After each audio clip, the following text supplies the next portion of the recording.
दोस्तों पिछले वीडियो में मैंने HTML में आपको लगभग सभी प्रकार के इनपुट टैग के बारे में बताए थे। दो तीन रह गए थे जिसको मैंने नहीं बताया था, वो था input tag radio, input tag checkbox. बस ये स्पेशली दो रह गए थे। रेंज वगैरह भी था, एक इनपुट टैग रेंज भी होता है, वो भी रह गया था। खैर रेंज का यूज तो जावास्क्रिप्ट में एक स्पेशल केस में होता है, जिसके वॉल्यूम को बढ़ाना हो, घटाना हो, पिक्चर्स को क्रॉप वगैरह करना हो, तो रेंज तो मैं आपको बाद में बताऊंगा। आज मैं आपको रेडियो बटन, चेक बॉक्स और फॉर्म तीनों बताऊंगा। ये अब फिर यूँ समझ लो कि आज मैं आप लोगों को फॉर्म के साथ रेडियो बटन और चेक बॉक्स दोनों बताऊंगा। तो चलो स्टार्ट करते हैं। अब मैं यहाँ पे क्या करूँगा, अपना फॉर्म बनाऊंगा। देखो फॉर्म बनाने का तरीका क्या होता है। दोस्तों मैं ऐसा करता हूँ, बूटस्ट्रैप का सीरियल लिंक लेके आ जाता हूँ। पहले मैं बता देता हूँ बूटस्ट्रैप का सीरियल लिंक क्या होता है। एक्चुअली मैं पहले मैं ले आता हूँ, फिर मैं आपको बताता हूँ होता क्या है, कि कैसे समझ में आएगा नहीं। यहाँ पे टाइप कीजिएगा गूगल पे बूटस्ट्रैप, बस छोड़ दो, ले आओ इसे। यहाँ पे चले चले जाना बूटस्ट्रैप के साइट पे, इस पे क्लिक करना और यहाँ पे देखना। यहाँ पे देखो सीडीएन लिंक आपको दिख रहा होगा, इंक्लूड वाया सीडीएन। अब सीडीएन क्या होता है मैं आपको बता दूंगा। पहले मैं इसको कॉपी करके यहाँ पे पेस्ट करता हूँ। एक याद रखना, आपको दोनों सीडीएन को लेके आना है। एक सीएसएस का सीडीएन है, एक जावास्क्रिप्ट का सीडीएन है, क्योंकि आपको दोनों का यूज करना है। लेके आ गया मैं। पहले चलो मैं कुछ चीज़ बना देता हूँ, फिर मैं आपको बताता हूँ होता क्या है। जैसे कि मैं लिख देता हूँ बटन बना देता हूँ। सपोज बटन तो मैं आप लोगों को आई थिंक बता चुका हूँ, नहीं बताया होऊंगा तो देख लेना। जैसे मैंने एक बटन बना दिया, बटन पे मैंने यहाँ पे नाम लिख देता हूँ क्लिक हियर। अब मैं इसको क्या करता हूँ, रिफ्रेश कराता हूँ अपने ब्राउजर पे। ये देखो नॉर्मल बटन मुझे दिख रहा है। अगर मैं इस बटन पे सीएसएस नहीं लगाना चाहूँ, मैं चाहता हूँ कि मैं केवल क्लास अप्लाई करूँ। जैसे मैंने यहाँ पे लिख दिया class button, button primary, you लिख दिया। और मैं चाहता हूँ कि इस बटन ऑटोमेटिक डिजाइन हो जाए। ये देखो कैसे होता है, ये देखो हो गया। अभी मैंने यहाँ पे सीएसएस भी नहीं लगाया, कुछ नहीं लगाया, केवल क्लास का नाम लिखा, हो गया। जबकि अभी तक ऐसा नहीं हो रहा था। उसके पीछे रीजन समझो। जैसे ही मैं इनको हटाता हूँ, स्पेशली सीएसएस वाले सीडीएन को हटाता हूँ, ये देखो अब मैं इसको रिफ्रेश करूंगा, गायब हो गया। तो कुछ समझ में आया आप लोगों के क्या है ये। देखो सीडीएन क्या करता है, ऑटोमेटिक हमें सीएसएस, ये देखो सीएसएस का लगा हुआ है, लिंक लगा हुआ है, मतलब सीएसएस का ही। ये देखो यहाँ पे क्या दिख रहा है, bootstrap.min.css। बूटस्ट्रैप नाम की एक साइट है, जिसने क्या किया हुआ है, सीएसएस की बहुत सारे क्लासेस और आईडी में अपना कलर, अपना डिजाइन, अपना सब कुछ लगा कर रखा हुआ है। सेम ऐसी जावास्क्रिप्ट पे भी है कि अगर बटन क्लिक करूंगा तो क्या होगा, मॉडल आएगा, पॉपअप आएगा, बॉक्स आएगा, जो कि आपको आगे पता चलेगा। तो ये बूटस्ट्रैप वालों ने ऑलरेडी बना कर रखा हुआ है। केवल बूटस्ट्रैप एक लौता साइट नहीं दोस्तों, याद रखना बहुत सारे हैं, लेकिन सबसे ज़्यादा अगर पॉपुलर कोई है तो ये बूटस्ट्रैप ही है। सबसे ज़्यादा लोग वेबसाइट इसी में बनवाना पसंद करते हैं। ये बात अलग है कि इससे भी अच्छा प्लेटफॉर्म है, जैसे कि मटेरियलाइज हो गया, वो भी इसी की तरह होता है। उसमें क्या रहता है, इन इन बूटस्ट्रैप हो या मटेरियलाइज, पहले से सीएसएस के डिजाइन, सीएसएस के जो भी है सब कुछ पहले से बना कर रख दिए रहते हैं। हमको बस यहाँ पर क्लास लगाने ऑटोमेटिक आ जाता है। और थोड़ा बहुत अगर हमको कस्टमाइज करना पड़ेगा, जैसे दिखाता हूँ मैं। ये देखो मान लेता हूँ मुझे ग्रीन कलर नहीं चाहिए, सॉरी ब्लू कलर नहीं चाहिए, तो मैं यहाँ पे क्या कर दूंगा, डेंजर लिख दूंगा। मैं आपको बूटस्ट्रैप अलग से बता दूंगा, फिलहाल अभी ऐसे ही समझ लो, काम चलाओ। ये देखो अब मैं चाहता हूँ इसमें मैं सीएसएस भी अप्लाई कर दूँ अपना, तो यहाँ पे लगा दो सीएसएस और यहाँ पे लिख दो बैकग्राउंड। और मान लेता हूँ मुझे बैकग्राउंड चाहिए ऑरेंज, तो ये मैंने लिख दिया ऑरेंज। ये देखो बैकग्राउंड भी चेंज हो गया। तो इस तरीके से हम क्या कर सकते हैं, हम यहाँ पे अपना सीएसएस भी लगा सकते हैं सीडीएन के हेल्प से, बूटस्ट्रैप सीडीएन के हेल्प से। और साथ ही साथ बड़ा बुनाया सीएसएस भी लगा सकते हैं। अब मैं इसको इसलिए समझाया हूँ क्योंकि मुझे क्या करना था, फॉर्म बनाना था। फॉर्म के अंदर मुझे बहुत सारे रेडीमेड चीज चाहिए। तो पहले मैं फॉर्म ले आता हूँ, फिर मैं आपको बताता हूँ फॉर्म बनाते कैसे। चलो पहले मैं बना ही देता हूँ, सबसे अच्छा तरीका ये है। स्क्रैच से बनाऊंगा ज़्यादा अच्छा रहेगा, क्योंकि आप HTML की ट्यूटोरियल में हो तो जाहिर सी बात है आपको इतना आगे बताना बेकार है। ये फॉर्म लिख दिया दोस्तों, इतना लिखने से मेरा फॉर्म बन जाता है। लेकिन याद रखना मैं इसको रिफ्रेश करूँगा दिखेगा कुछ नहीं, क्योंकि मेरा फॉर्म बना है, मैं इसके अंदर अभी कुछ बनाया नहीं हूँ एलिमेंट। अब देखो मैं बनाऊंगा क्या। मैं यहाँ पे लिखूंगा ड्यू। ड्यू मैं आप लोगों को ऑलरेडी बता चुका हूँ, ड्यू एक कंटेनर होता है। और मैं यहाँ पे क्या लिख दूंगा, यहाँ पे लिखूंगा लेबल। अब देखना लेबल क्या होता है पता चल जाएगा। लेबल होता है जैसे कि मैंने यहाँ पे लिख दिया नेम। मैं आपको आउटपुट में दिखाऊंगा तो आपको समझ में आ जाएगा। मैं यहाँ पे लिखूंगा इनपुट टाइप टेक्स्ट। क्योंकि नेम में मैं क्या चाहता हूँ दोस्तों कि नेम में क्योंकि मैं अपना टेक्स्ट इंटर कर सकता हूँ। जाहिर सी बात है, मुझे नंबर तो डालना है नहीं, टेक्स्ट ही डालना रहता है। तो फिर ऐसा कोई फील्ड जिसमें टेक्स्ट नंबर हर चीज़ डाल सके, उसको टेक्स्ट ही दे देना आप। अब मैं इसको रिफ्रेश करके देखता हूँ, तो देखो मुझे कुछ अजीब गरीब दिख रहा है। अब मैं इसमें क्या करूँगा, बूटस्ट्रैप की क्लास लगा देता हूँ। ये देखो लेवल समझ में आ गया क्या होता है, जो सामने में लिखा रहता है उसको लेवल बोलते हैं। शायद मैंने आपको इनपुट वाले वीडियो में बताया भी रहा होगा, नहीं बताया होगा तो ध्यान छोड़ो, उसको समझ जाओगे आप। मैं यहाँ पे क्लास लिख दूंगा, यहाँ पे लिख दूंगा मैं फॉर्म लेवल। याद रखना जो मैं लिखा हूँ क्लास, उसी को लिखना, दूसरा मत लिखना, अदरवाइज काम नहीं करेगा ये। देखो अब क्या होता है, मुझे इसको भी क्लास देना पड़ेगा। इसको दोस्तों मैं दे दूंगा क्लास फॉर्म कंट्रोल।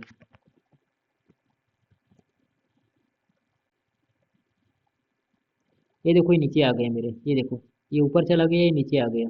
अभी थोड़ा अलग टाइप दिखने लगा, एकदम थोड़ा सा बारीक दिख रहा होगा आपको, ठीक से नज़र भी नहीं आ रहा होगा।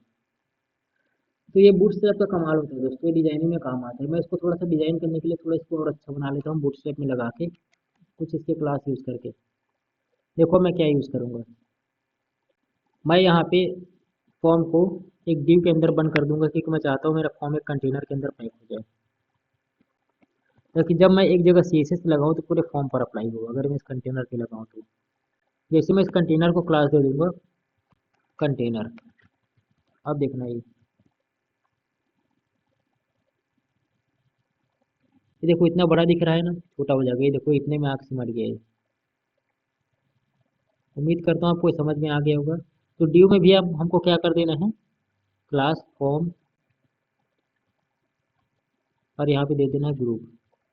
ये बूटस्ट्रैप का बना बुनाया क्लास होता है दोस्तों, मैं बूटस्ट्रैप भी आपको साथ में ही बता रहा हूँ। ये क्या कर देता है, इसको इसके ऊपर अलग से सीसेस लगाने में हमारी बहुत ज़्यादा मदद करता है, समझ लो आप। इसको अच्छा दिखाने में हमारी हेल्प करता है। अब मैं इसको क्या कर देता हूँ, सपोज इसका कुछ बैकग्राउंड कलर दे देता हूँ, स्टाइल बैकग्राउंड। मैं इसको व्हीट कलर दे देता हूँ फिलहाल के लिए, मतलब गेहुआ जैसे दिखेगा मुझे ये देखो ऐसा दिख रहा है। अब मैं यहाँ पे क्या देता हूँ दोस्तों, थोड़ा और अच्छा दिखाने के लिए मैं इसको पैडिंग दे देता हूँ। पैडिंग में इसको 20 पिक्सल कर देता हूँ। इससे क्या होगा, लेफ्ट राइट ऊपर नीचे सबसे मुझे 20 पिक्सल का पैडिंग मिल जाएगा। देखो ये दिख गया, अब ये थोड़ा अच्छा भी दिख रहा है। अब चलो इस पे और काम करते हैं थोड़ा सा। तो उम्मीद कर रहा हूँ आपको फॉर्म समझ में आ रहा है। याद रखना भी फॉर्म पे सबमिट करने पर कुछ होगा नहीं, क्योंकि फॉर्म को सबमिट करने पर जो होगा वो PHP से डिसाइड होता है। PHP में के लिए मैं अलग से वीडियो बना के रखूँगा, आप एक बार देख लीजिएगा अगर आपको PHP सीखना हो तो। फिलहाल मैं HTML में वो सब नहीं बताऊँगा, थोड़ा ज़्यादा हो जाएगा। ये मेरा इनपुट टाइप टेक्स्ट हो गया। अब मैं चाहता हूँ इसके अंदर कुछ लिखूँ, तो मैंने आप लोगों को पहले ही बताया था, उसके लिए प्लेस होल्डर यूज़ करते हैं।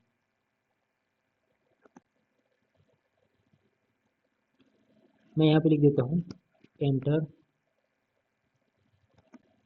Your name. ये देखो हो गया। ऐसे ही मैं यहाँ पे एक दो फील्ड और बना लेता हूँ, फिर मैं आपको रेडियो और वो बताता हूँ। चेक बॉक्स, यहाँ पे नेम हो गया, यहाँ पे मैं दे दूंगा ईमेल, यहाँ पे मैं दे दूंगा रेडियो। चेक बॉक्स, मैं यहाँ पे क्या कर देता हूँ, ईमेल कर देता हूँ। याद रखना यहाँ पे ईमेल करना, तो यहाँ पे टाइप को भी आप ईमेल कर देना। मैं आप लोगों को बताया था नहीं बताया था, तो यहाँ देख लो। इससे होगा क्या कि ईमेल को एक्सेप्ट करेगा। ईमेल के अलावा कोई दूसरा चीज़ होगा तो उसको क्या कर देगा, फॉर्म को जब सबमिट करेंगे तो ये बता देगा कि आपका ईमेल इनवैलिड है। लेकिन अगर आप ईमेल करोगे तो ईमेल के टाइप में होगा। टाइप में मतलब कहने का मतलब abc@gmail.com, जैसे ईमेल का एक फॉर्मेट हो गया। तो इस तरीके से कुछ होगा, yahoo.com gmail.com कुछ भी हो सकता है, तो आपका ले लेगा, अदरवाइज वो रिजेक्ट कर देगा, बता देगा एरर के रॉन्ग है ये। अब मैं यहाँ पे एक चीज़ और करता हूँ, यहाँ पे मैं जेंडर बना देता हूँ। अब देखो जेंडर है, तो यहाँ पे क्या होगा, इसको मैं कॉपी पेस्ट कर देता हूँ। अब देखो दोस्तों यहीं से रेडियो बटन आएगा, बस आपको करना है ये इनपुट टाइप रेडियो डालना है, और यहाँ पे रेडियो डालना है। अभी रेडियो है क्या, अभी आपको समझ में आ जाएगा। मैं एक बार इसको रिप्लेस करा लेता हूँ। रेडियो रेडियो की किस्म याद रखना है, फॉर्म कंट्रोल हटा देना आप, क्योंकि रेडियो की किस्म फॉर्म कंट्रोल उसको पूरा डिजाइन बिगाड़ देता है। रेडियो और चेक बॉक्स दोनों के केस में फॉर्म कंट्रोल हटा लेना। ये देखो ऐसा दिख रहा है मेरा। बस थोड़ा सा मैं इसको डिजाइन कर देता हूँ ताकि थोड़ा अच्छा दिखे। मैं यहाँ पे ब्रेक लगा देता हूँ। अब जेंडर पे क्या रहेगा, देखो यहाँ पे मेल रहेगा फीमेल रहेगा, दो चीज़ रहता है, और हम दोनों में से किसी एक को सेलेक्ट कर सकते हैं। देखो यहाँ पे मैं सेलेक्ट कर पा रहा हूँ। तो रेडियो बटन आपको यकीन है समझ में आ गया होगा कहाँ पे यूज होता है। जहाँ पे सेलेक्ट करने वाली बारी आती है वहाँ पे रेडियो बटन यूज होता है। लेकिन रेडियो बटन दोस्तों हमारा उस जगह पे यूज होता है जहाँ पे हम बहुत सारे ऑप्शन में से कोई एक सेलेक्ट कर सकते हैं। जैसे मैं यहाँ पे जेंडर लिखूंगा तो मैं क्या सेलेक्ट कर सकता हूँ, या तो मैं मेल हूँ या फीमेल हूँ या फिर छक्का हूँ, क्या बोलते हैं ट्रांसजेंडर। तो जाहिर सी बात है मैं इन तीनों में से कोई एक सेलेक्ट कर सकता हूँ। तो मैं फिलहाल मेल और फीमेल ही रहने देता हूँ।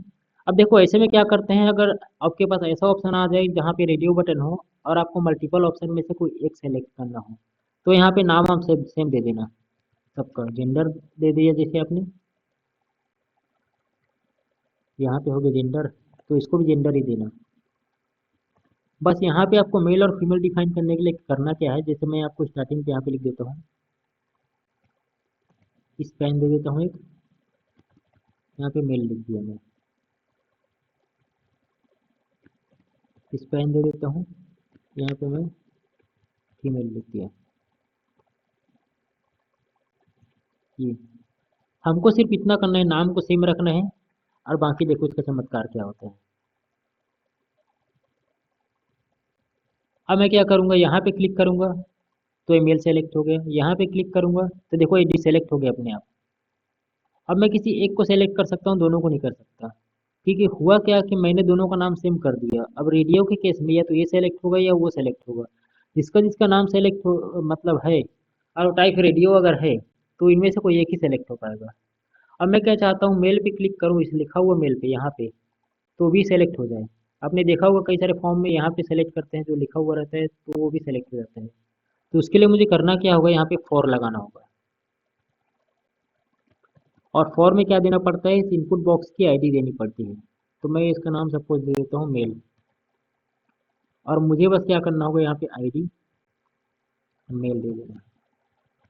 ऐसी आईडी मैं इसके लिए बना लेता हूँ, ईमेल के लिए। याद रखना दोस्तों, केवल आईडी ही काम करेगा, क्लास काम नहीं करेगा इसमें, क्योंकि फॉर आईडी को समझता है, क्लास को नहीं। फॉर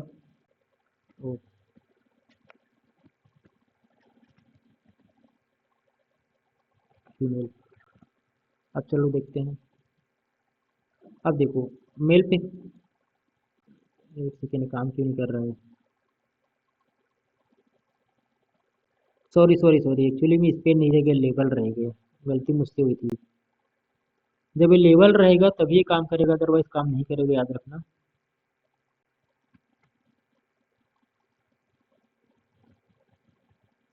ये जो स्पेन है मैं इसको लेबल कर देता हूँ। लेवल पे स्पेलिंग मिस्टेक नहीं होना चाहिए दोस्तों, याद रखना, अदरवाइज ये काम नहीं करेगा।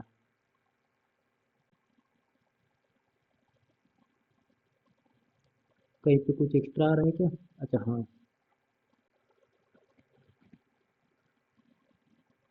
ये देखो। अब मेल पे क्लिक कर रहा हूँ, इसे लिखा हुआ मेल पे तो भी काम कर रहा है, फीमेल पे क्लिक कर रहा हूँ, फीमेल पे काम कर रहा है। आप चाहो तो मेल को यहाँ पे भी कर सकते हो, आपकी मर्जी है, आप इसको यहाँ पे ट्रांसफर कर देना अगर आपको ऐसा लग रहा हो कि ये तो यहाँ पे अच्छा लगेगा, तो आप इसको इसके नीचे कर देना, कोई दिक्कत नहीं है। यहाँ पे एक चीज़ और रह गया है रेडियो बटन में, मैं आपको बताता हूँ अभी। पहले एक बार इसको रिप्लेस करते हैं, ये देखो। अब ठीक है, मेल फीमेल। यहाँ पे अब अदर भी दोगे तो भी इसका नाम सेम होना चाहिए, याद रखना है, नाम चेंज नहीं करना है आपको। और बस यहाँ पे एक चीज़ देना है कि हमको पता कैसे चलेगा कि मेल पे क्लिक हुआ कि फीमेल पे क्लिक हुआ, उसके वैल्यू से। तो आपको यहाँ पे केवल वैल्यू दे देना है, यहाँ पे लिख देना है मेल,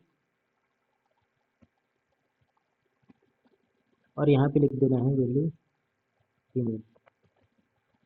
ये वैल्यू लिखना बहुत जरूरी दोस्तों, क्योंकि फॉर्म अगर आप वैल्यू नहीं लिखोगे तो फॉर्म जब सबमिट करेंगे तो वहाँ PHP से जो डेटा जाएगा वो कुछ जाएगा ही नहीं। यही डेटा जाता है। जैसे कि मैंने मेल पे सेलेक्ट कर लिया और यहाँ पे मैं सबमिट बटन पे क्लिक करूँगा, तो जो मेरे डेटाबेस में डेटा जाएगा वो मेल ही जाएगा, कुछ और नहीं जाएगा। तो ये हो गया मेरा रेडियो बटन। फॉर्म के साथ आपको रेडियो बटन समझ में आ गया होगा। अब बारी आती है चेक बॉक्स की, इसको मैं हटा देता हूँ। ऐसा करता हूँ, इसके अंदर एक सबमिट बटन बना देता हूँ।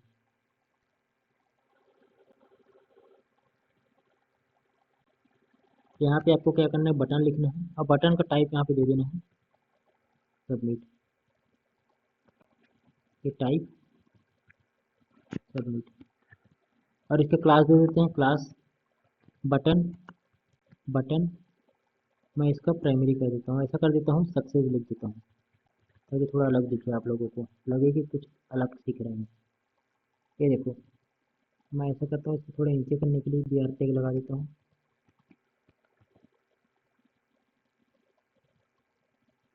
यहाँ पे भी बी आर लगा देता हूँ जेंडर साइड पे, तो ये गंदा दिख रहा है। ये देखो दोस्तों, यहाँ तक समझ में आ गया आपको। अब मुझे बस एक ही चीज़ बताना है आपको और वो है चेक बॉक्स। फिर आपका एक फॉर्म वाला पोर्शन भी खत्म हो जाएगा। फॉर्म के अंदर कुछ कुछ चीज़ बचा है, उसी बस को बता दूंगा, फिर हो गया। फिर मैं इसको कॉपी कर लेता हूँ रेडियो वाले को।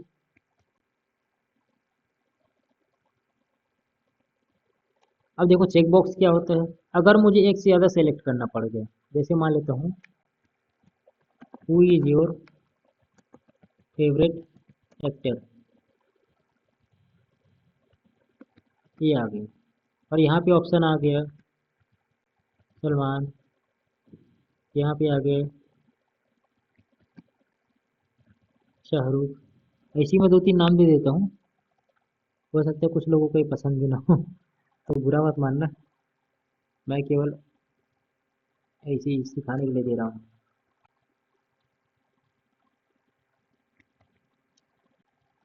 मैं तीनों खान के नाम लिख देता हूँ। आमिर, देखो दे दिया। अब याद रखना नाम तीनों का सेम ही होना चाहिए, लेकिन नाम यहाँ पे क्या देना होगा मुझे, यहाँ पे मैं हीरो दे देता हूँ सपोज। वही जेंडर मत दे देना क्योंकि जेंडर नाम तो आपने ऊपर दिया था, अभी अलग फील्ड हो गया है, फिर मुझे इसका नाम चेंज करना पड़ेगा और यहाँ पे रेडियो की जगह लिखना होगा चेक बॉक्स।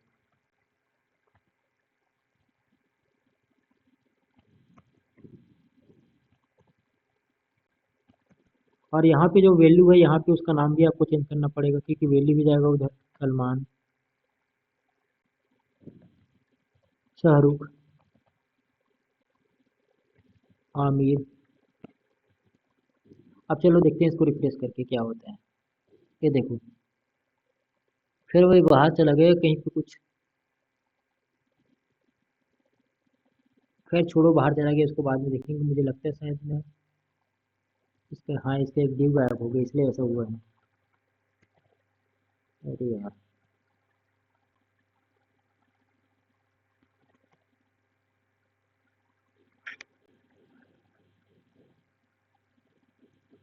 इसका ड्यू तो यहाँ पे है। चलो मैंने गलत जगह लिख दिया इसको, मुझे इसको यहाँ पे लिखना था। लिखने में मिस्टेक होता है तो दोस्तों वैसे ही होता है, डिजाइन बिगड़ जाते हैं। मुझे एक्चुअली में यहाँ पे लिखना है, मैं गलत जगह कॉपी पेस्ट कर दिया था, सॉरी। अब देखो इसका भी ठीक है ना, हाँ इसका ठीक है, ये आगे इसके साथ अब डिजाइन नहीं बिगड़ेगा। ये देखो आ गया। अब मैं क्या कर सकता हूँ दोस्तों, यहाँ पे देखो, देखो यहाँ पे क्लिक कर रहा हूँ तो इसमें ये क्लिक हो रहा है। उसके पीछे रीज़न ये है कि अभी भी मैंने फोर को वही रखा हुआ है। ये देखो किधर गया फोर मेरा, ये देखो वही मेल फीमेल रखा हुआ है। तो मैं यहाँ पे सलमान, इसका फोर शाहरुख है, ठीक है, लेकिन यहाँ पे और शाहरुख ठीक, किधर गया आईडी, यहाँ पे शाहरुख डालना पड़ेगा।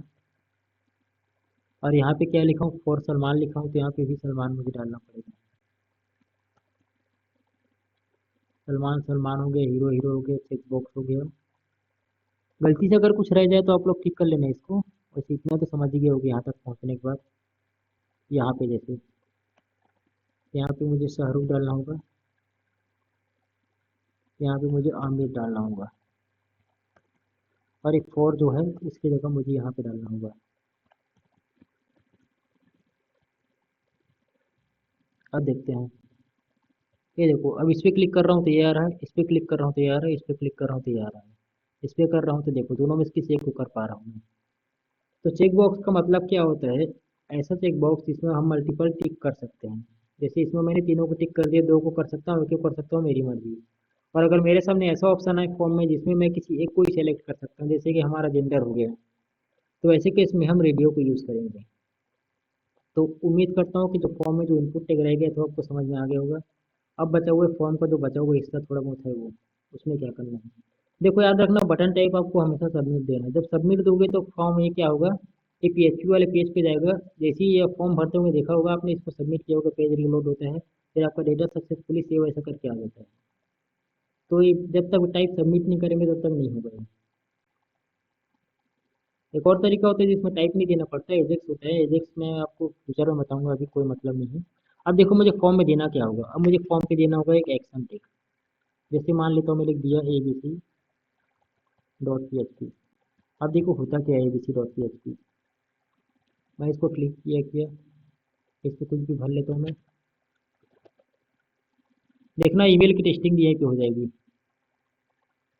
देखो क्या दिख रहा है मुझे, ये ईमेल वैलिड नहीं है ऐसा बोल रहा है। यहीं पे अगर मैं ये कर दूँ, समझ में आ गया होगा आपको इनपुट टाइप ईमेल करने का मतलब। ये क्या होता है, ये देखो हो गया। यहाँ पे क्या आ गया, abc.php में चला गया, देखो ये देखो मेरा। और क्या क्या डेटा गया, जेंडर गया, हीरो गया, ये दो डेटा चला गया फिलहाल तो मेरे पास। उनका मैंने नेम नहीं दिया इसलिए नहीं दिया, उनका भी चला जाएगा। लेकिन abc.php कहाँ से आया आपको समझ में आ गया होगा। abc.php दोस्तों यहाँ से आया। एक्शन के अंदर जो भी लिखेंगे फॉर्म के सबमिट बटन पे क्लिक करते ही सीधा वहीं जाएगा। यहाँ पे भी नेम दे देता हूँ मैं ईमेल, क्योंकि बिना नेम के डेटा नहीं जाता, याद रखना। यहाँ पे मैं नेम कर देता हूँ। अब मैं इसको फिर से सबमिट करता हूँ। अब देखना वो भी जाएगा जो नाम था वो।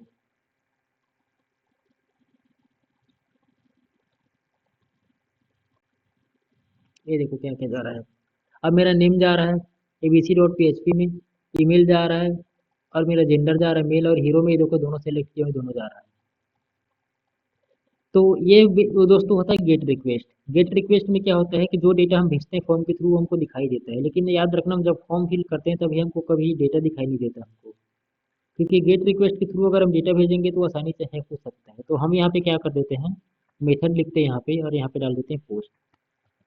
अब देखना, अभी तो डेटा दिख रहा था, भेजूंगा तो नहीं दिखेगा वो, कि मैंने भेजा क्या है। इससे क्या होता है, हैकर लोगों को पता नहीं चलता कि भेज क्या रहा है। ये देखो इसी पेज पे आ गया है। अब बना नहीं है तो एरर देगा, वो अलग बात है, लेकिन एटलीस्ट हमको ये तो नहीं दिख रहा है ना कि डेटा में क्या भेज रहा हूँ। तो ये फॉर्म का दूसरा टैग होता है, एट्रीब्यूट होता है पोस्ट। ये भी समझ में आ गया, एक्शन भी समझ में आ गया। एक लास्ट बचा हुआ है इंक टाइप, इसको लिखते हैं मल्टी पार्ट फॉर्म डेटा। दोस्तों इंक टाइप का काम क्या होता है कि कई बार याद रखना, हम फॉर्म के थ्रू क्या भेजते हैं। जैसे मान लेता हूँ मैं यहाँ पे भेज दिया, लिख देता हूँ यहीं पे,